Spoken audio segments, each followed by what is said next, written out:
Chosen One Collective, June 23rd. What looks like delay is actually divine timing.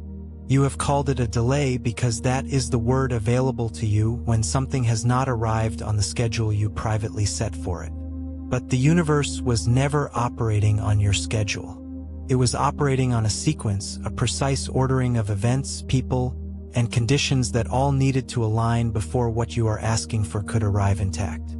What feels like waiting from where you are standing is, from a wider vantage point, simply the correct amount of time required for something durable to be built. Nothing about it is late. It only feels late because you can only see your own position inside the sequence, not the whole architecture being constructed around you. Consider how differently you would feel about this season if you could see, even briefly, everything that still needed to happen before your request could be safely granted. The person who needed to finish their own healing before they could meet you without harming you. The opportunity that needed its current occupant to move on first so there would be room for you. The version of you that needed a few more months of refinement before you could carry what you are asking for without it breaking you. You are not seeing delay. You are seeing a puzzle still being assembled, one piece arriving at a time, in an order you do not get to dictate. The Chosen One has to unlearn the instinct to treat time as an enemy. Most people, when life does not move at the pace they expect, begin to suspect that something is wrong, that they are being punished, overlooked, or forgotten. That suspicion is not evidence. It is simply fear filling the space where patience used to live. The truth is usually far less dramatic and far more respectful of you than fear suggests. You are not being punished. You are being prepared. Preparation, by its nature, requires time that cannot be skipped without compromising the result. Think about anything in your life that arrived too early, before its proper season, and how it struggled to survive once it got there. A relationship rushed before either person had done the inner work to sustain it. A position taken before the skills required to hold it had been developed. An opportunity seized before the support system needed to carry it through hard seasons existed. Timing is not a minor detail attached to your blessings. It is part of the blessing itself. What you are asking for, delivered at the wrong moment, would not be the same gift. It might not even survive contact with a life that was not yet ready to receive it. There is a kind of faith that only develops in the waiting. Cannot be built any other way. You cannot fast forward through the discipline of trusting something you cannot yet see evidence for.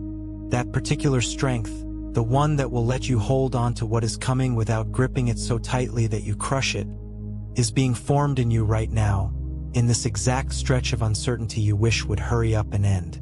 The very thing you are frustrated by is quietly manufacturing the capacity you will need to actually keep what you are asking for once it arrives.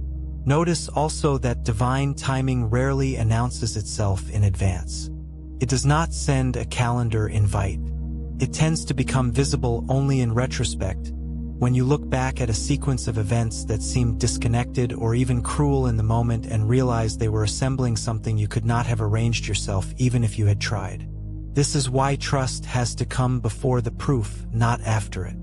If you wait for proof before you trust the process, you will spend the entire waiting period in unnecessary suffering that changes nothing about the actual outcome.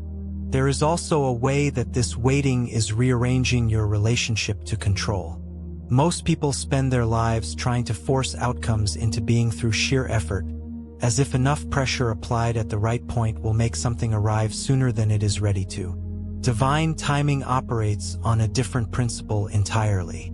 It asks you to do what is yours to do fully and faithfully, and then release your grip on the part that was never yours to control in the first place. That release is not resignation. It is one of the most advanced spiritual skills a person can develop, and it is being trained in you right now whether you asked for the lesson or not. Think, too, about how many of your prayers were answered in a form you almost missed because you were so fixed on a particular shape arriving at a particular moment. Divine timing often delivers exactly what you asked for, wrapped in a shape your expectations did not anticipate.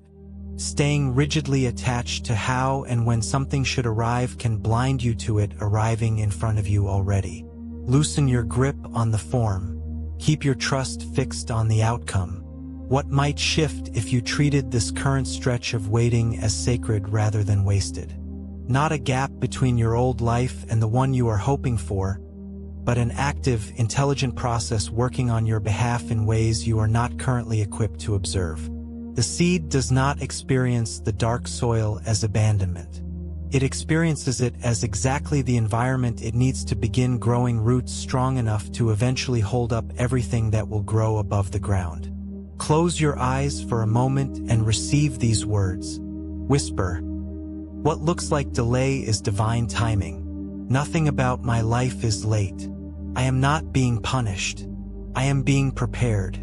I release the need to rush what is being carefully assembled on my behalf. My season is coming, at exactly the moment it is meant to arrive. You are not behind. You were never behind. You are exactly where the timeline required you to be, gathering what you will need for what is coming. Trust the sequence. Trust the architecture you cannot yet see. It is working even now, even in the silence.